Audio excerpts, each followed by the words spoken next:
The new OP13 Roger is looking to be an insane deck. With the new reveals, let's look a bit deeper with them and see how the leader will use this support and how it may fare into some decks. Let's go. So for the first curve, on 1 Dawn, you can play the Shank Searcher, search for a piece you may need, such as a 5-cost Odin, 2-cost Buggy, or 8-cost Rayleigh. On your 3 Dawn turn, you'll have 2 active and 1 attached to your leader. You swing 6k, play Buggy. Buggy effect, you get to ramp 1 Dawn because you have 1 attached, and then you go to 4 Dawn total. Next turn you will be on 6 Dawn. You'll have 5 active and 1 attached to your leader. You can then swing 6k with your leader, play the 5-cost Odin. On play, as you have 1 attached on, you can ramp 1 to get to 7 Dawn. Then, next turn you'll be on 9 Dawn. You'll have 8 active and 1 attached to your leader. For 8 Dawn, you can play Rayleigh. Rest a 5-cost character, and then with your leader you can swing either 6k lead or into the character. And then as Rayleigh has rush, you can swing with Rayleigh. Being a 9k rush body as well, that ramps you a Dawn. Rayleigh is an insane card, and at the end of your turn you can get 1 Dawn as active,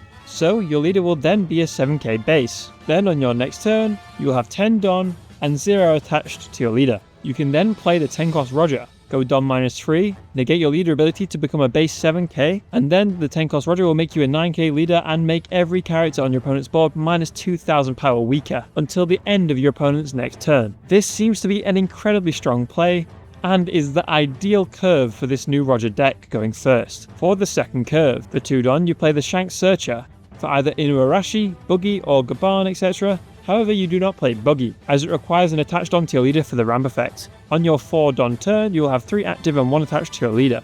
Swing 6 with your leader, play Inuarashi for 3, ramp 1 to get to 5 Dawn total. Or you can swing 7 leader and play your 2-cost Buggy instead. Ideally, you want to keep this Buggy in hand because he is a 2k. But if not, it's not the end of the world. The main thing is ramping. On your 7 Dawn turn, you'll have 6 active and 1 attached to your leader. You can then swing 6 and play Gaban, drawing 2 and trashing 1, and then ramping to 8 Dawn total. Next, you'll be on 10 Dawn. You'll have 9 active Dawn and 1 attached to your leader. Your leader will then be a 7k base, so you can swing 8 and then play 8-cost Rayleigh as well. On this turn though, it doesn't really matter what you play because you're not going to be ramping, so you could even play the 8-cost Rayleigh, the red one, and because he has Roger Pirates in his type, the 10-cost purple Roger SR will not negate his effects. And then next, you'll be on 10 Dawn as well. You can then play the Roger 10-cost going Dawn -3. That is the ideal second curve. For both the first and second curve, it will take a minimum of 5 turns to play the 10-cost purple Roger. So for first and second, if you see your pieces,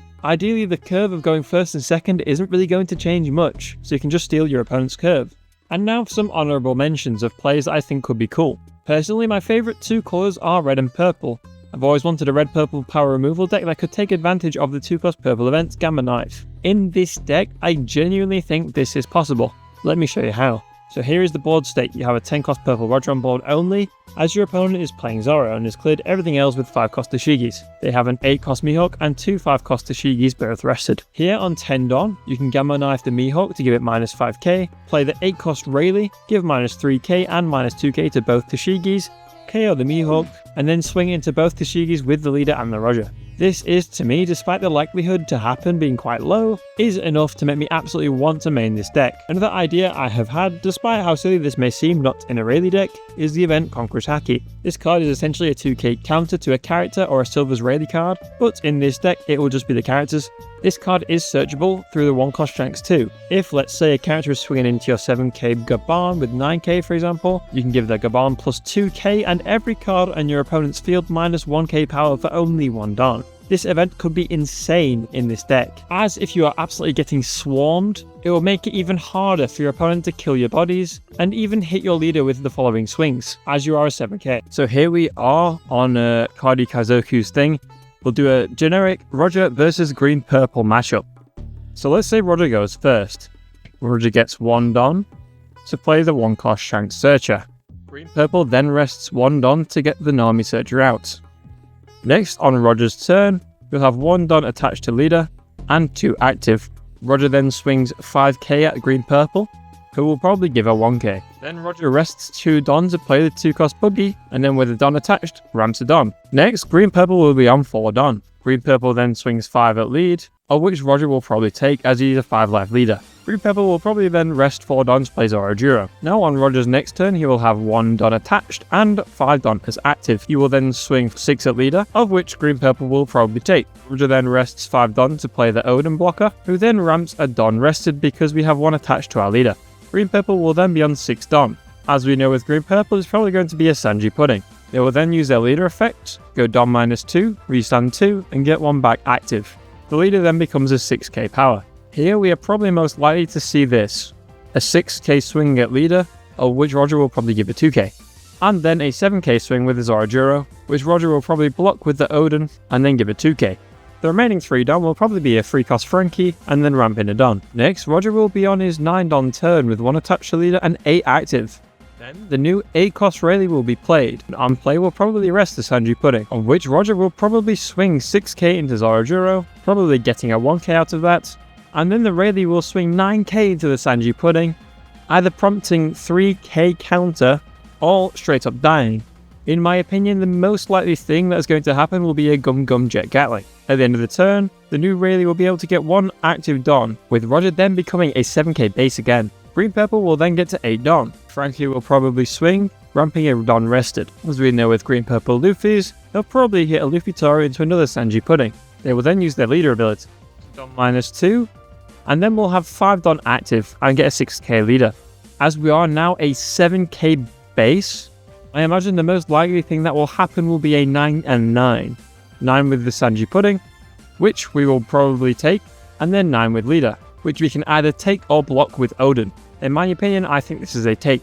Now on our 10 Don turn, and with 2 life, we then play the 10 cost Roger, negating our leader effect and going Don -3 to get plus 2k, and giving every card on our opponent's board minus 2000 power. The Sanji Pudding, now being a 5k body, is very likely to die. With the Shank Searcher, we can swing 2k into the Frankie, with our leader, swinging 9k into the rested Sanji Pudding, where it will die, and then with our Rayleigh swinging 9k into their leader, which they will take. Now this Green Purple Luffy will be on 10 Don. However, all of their characters will be minus 2000 in power, so we'll have to commit a lot of Don to hit our leader, even for 9k. Here is where this deck will get a lot of momentum. We are at 2 life, but we have developed an absolutely incredible board, and are very unlikely to get hit now. For example, they will have to attach 3 Don to the highest body, the Luffy Taro, to even hit us, where we will only need to counter 1k. Imagine this board state with the Conqueror's Haki event, being able to go plus 2k to a character, and then a minus 1k across the board, and that minus 1k across the board when they can barely even hit our leader in the first place will go insanely far. And this is where the gap and the momentum will shift our way. As for the Green Purple Luffy here, to be honest, I actually don't know what I'd do in this situation. I'd probably just go Luffy Taro into a Sanji Pudding again, because obviously Green Purple's love to high roll. And then with leader ability, they will have 6 Don. And they can either swing 11k at lead, where we can give a 2 and a 1, or go 9 twice with the leader and the Luffy Taro. And to be honest, both of those aren't bad at all. And now on Roger's next turn, we actually could go for game, unless they've left the Don up, which, let's be honest, they probably will have. In this board state maker, I just forgot to leave one up. So now with their quite wide board, here I probably would just play the 8-cost Silver's Rayleigh, giving minus 3k to the Zoro, minus 2k to this Luffy Taro, for example, then kill the Zoro. Then we can probably just swing 13k from this Roger into this Luffy Taro, who will probably die. But if, in this case, if they did leave it done up, I would have probably given minus 2000 from this Rayleigh to that Luffy Taro, so this would be a guaranteed kill. Then we would swing 7k at their 6k face, where they will probably give a 2k, and then 9k into their face, where they will probably take.